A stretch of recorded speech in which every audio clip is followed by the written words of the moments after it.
प्रिय मित्रों, हमारी संस्कृति, धर्म और परंपरा में स्वर्ग का विशेष स्थान है।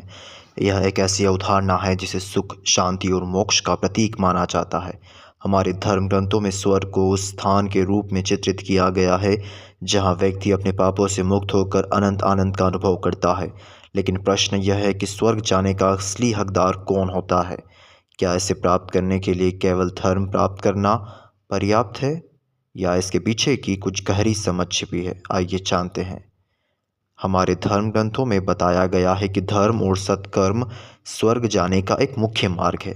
धर्म का अर्थ केवल पूजा पाठ या धार्मिक अनुष्ठान नहीं है, बल्कि यह उस आचरण और व्यवहार को दर्शाता है जो सत्य, न्याय और मानवता के आधार पर हो। सत्य बोलना और सत्य का पालन करना स्वर्ग का द्वार खोलता है। दया और करुणा के साथ दूसरों की मदद करना, निस्वार्थ भाव से कार्य करना, हिंसा से दूर रहकर प्रेम और शांति का मार्ग अपनाना, जीवन में सहनशीलता और धैर्य रखना। श्रीमद् भगवद गीता में भगवान श्री कृष्ण ने कहा है, अपने सारे पापों और अधर्म को छोड़कर सच्चे मन से ईश्वर की शरण में आओ। यह स्वर्ग का पहला मार्ग है। निस्वार्थ सेवा को सबसे बड़ा महान कार्य माना गया है और सबसे बड़ा धर्म भी। ऐसे व्यक्ति जो अपनी इच्छाओं और लाभ के ऊपर उठकर दूसरों की सेवा करते हैं, उन्हें स्वर्ग का अधिकारी माना गया है। गरीबों की सहायता करना, भूखों को भोजन कराना, बीमार और पीड़ितों की देखभाल करना, शिक्षा और ज्ञान का प्रचार करना। संत कबीर ने कहा था, जो लोग निस्वार्थ भाव से दूसरों की भलाई करते हैं, वे न केवल अपने जीवन को धन्य बनाते हैं, बल्कि स्वर्ग के योग्य भी बनते हैं। स्वर्ग जाने के लिए केवल बाहरी कर्म पर्याप्त नहीं है, व्यक्ति के मन और आत्मा का पवित्र होना भी उतना ही जरूरी है।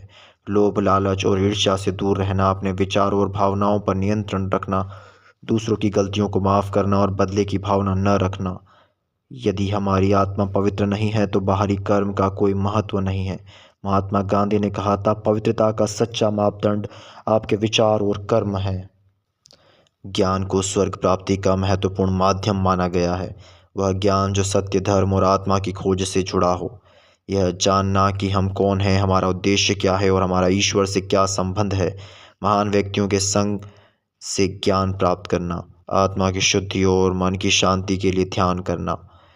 प्रेम और करुणा की स्वर्ग का असली आधार है। बिना प्रेम के किसी भी कर्म का कोई महत्व नहीं।